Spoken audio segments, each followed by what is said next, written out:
Lecture du livre des Actes des Apôtres. Le jour de la mort d'Étienne éclata une violente persécution contre l'église de Jérusalem. Tous se dispersèrent dans les campagnes de Judée et de Samarie, à l'exception des apôtres. Des hommes religieux ensevelirent Étienne et célébrèrent pour lui un grand deuil. Quant à Saul, il ravageait l'église, il pénétrait dans les maisons pour en arracher hommes et femmes et les jeter en prison.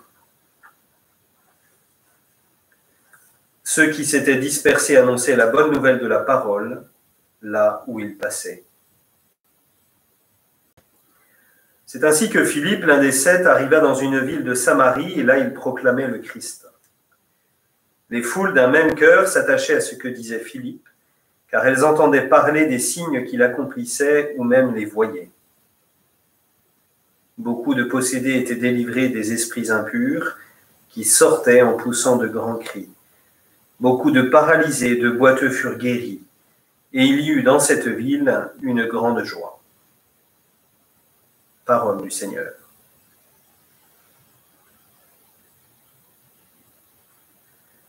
Acclamez Dieu toute la terre, acclamez Dieu toute la terre, acclamez Dieu toute la terre, fêtez la gloire de son nom, glorifiez-le en célébrant sa louange, dites à Dieu que tes actions sont redoutables. Acclamez Dieu toute la terre. Toute la terre se prosterne devant toi, et chante pour toi, elle chante pour ton nom. Venez et voyez les hauts faits de Dieu, ses exploits redoutables pour les fils des hommes. Acclamez Dieu toute la terre. Il changea la mer en terre ferme, ils passèrent le fleuve à pied sec. De là cette joie qu'il nous donne, il règne à jamais par sa puissance. Acclamez Dieu toute la terre.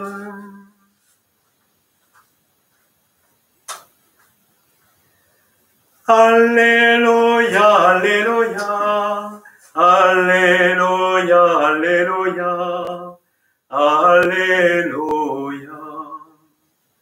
Celui qui voit le Fils et croit en lui a la vie éternelle, dit le Seigneur, et moi je le ressusciterai au dernier jour.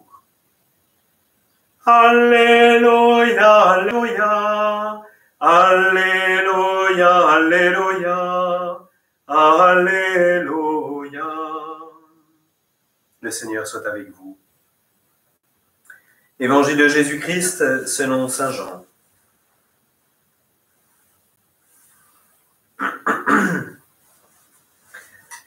En ce temps-là, Jésus disait aux foules, « Moi je suis le pain de la vie. Celui qui vient à moi n'aura jamais faim, celui qui croit en moi n'aura jamais soif. Et je vous l'ai déjà dit, vous avez vu, et pourtant vous ne croyez pas.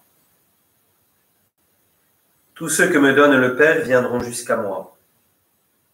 Et celui qui vient à moi, je ne vais pas le jeter dehors, car je suis descendu du ciel pour faire non pas ma volonté, mais la volonté de celui qui m'a envoyé. Or, telle est la volonté de celui qui m'a envoyé, que je ne perde aucun de ceux qu'il m'a donnés, mais que je les ressuscite au dernier jour. Telle est la volonté de mon Père, que celui qui voit le Fils et croit en lui ait la vie éternelle.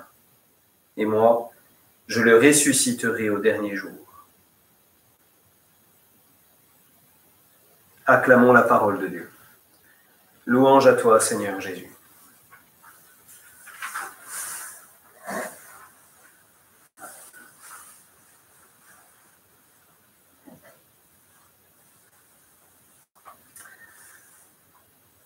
Frères et sœurs, je ne sais pas si vous avez réagi comme moi hier aux annonces du Premier ministre, mais je voudrais vous partager en toute simplicité, peut-être en étonnant certains ou pas, que j'ai été habité par une profonde colère et un profond sentiment d'injustice. J'aimerais que l'on m'explique pourquoi on peut ouvrir les transports publics, notamment le métro, les bus, les tramways. Pourquoi est-ce qu'on peut rouvrir les commerces? Pourquoi est-ce qu'on peut rouvrir les écoles? Mais que dans l'Église, nous ne puissions pas nous rassembler, même si c'était des toutes petites assemblées, mais qui seraient symboliques pour représenter finalement l'ensemble de l'Église.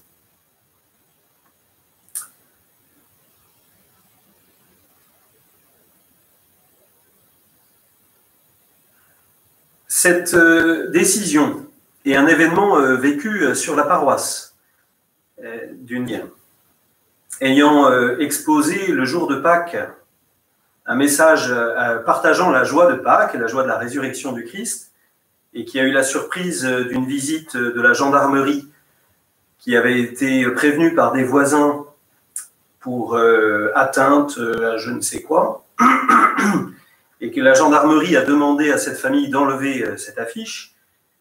Tout cela me crée en moi un profond malaise sur notre situation actuelle et sur la liberté religieuse, la liberté de culte. Et la première lecture que nous avons entendue tombe à point dans ce contexte. Il y est question d'une violente persécution contre l'Église de Jérusalem. Je ne crois pas, je l'affirme, que nous vivons une violente persécution. Non, nous vivons une persécution, oui, causée par cette injustice, cette inégalité de traitement.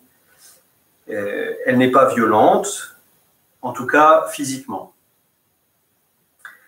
Mais je ne voudrais pas m'arrêter à cela parce que, et c'est la grâce que je voudrais vous partager qui m'a été faite aujourd'hui, grâce, je crois que quand on est envahi comme ça par des sentiments de colère très forts et d'injustice, je crois que la prière est essentielle. Vraiment, qu'on se recueille beaucoup et qu'on cherche le calme et la conversion intérieure. Ce qui m'intéresse, ce qui m'a marqué dans le texte que nous avons entendu, c'est que Luc ne s'arrête pas, ne se focalise pas sur la persécution qui touche l'Église. Il ne nie pas du tout les souffrances et les violences qu'elles engendrent. Il décrit ce que faisait notamment Saul, qui ravageait l'Église, qui pénètre dans les maisons, qui en arrache les hommes et les femmes, et pour les mettre en prison. Et il y a une délicatesse de l'auteur biblique qui ne veut pas nous partager les souffrances de tant de chrétiens tout au long de l'histoire qui ont connu la prison. Je pense à mes amis chinois, par exemple, qui connaissent ça encore aujourd'hui. Non, ce qui est extraordinaire dans les Actes des Apôtres, c'est qu'il y a un cheminement qui va de la persécution à la joie qui finit notre lecture d'aujourd'hui. Cette joie, elle vient du fait que les chrétiens, en étant disséminés, en ayant fui la persécution, en s'étant finalement adaptés à cette situation, vont partout où ils passent annoncer le Christ. Et là, je voudrais m'arrêter une seconde là-dessus. Ils ne proclament pas un Jésus humain, trop humain, uniquement humain. Non, ils proclament le Christ. Le Christ, Jésus-Christ, homme, totalement homme comme nous, et totalement Dieu. Et c'est cela, c'est cette proclamation, c'est cette articulation qui est fondamentale à notre foi, qui fait que les foules d'un même cœur s'attachent à ce que dit Philippe. Nous entendons aujourd'hui des discours parfois vantant une église peut-être uniquement préoccupée par des questions humaines, uniquement d'une humilité extrême. Je crois que l'église doit être humble, oui, tout à fait. Mais qu'est-ce qu'on entend par cette humilité extrême ? Si c'est simplement être homme parmi les hommes, et reconnaître en Jésus uniquement un homme parmi d'autres, eh bien non, nous ne sommes plus chrétiens. Nous sommes jésusiens peut-être, mais nous ne sommes plus chrétiens.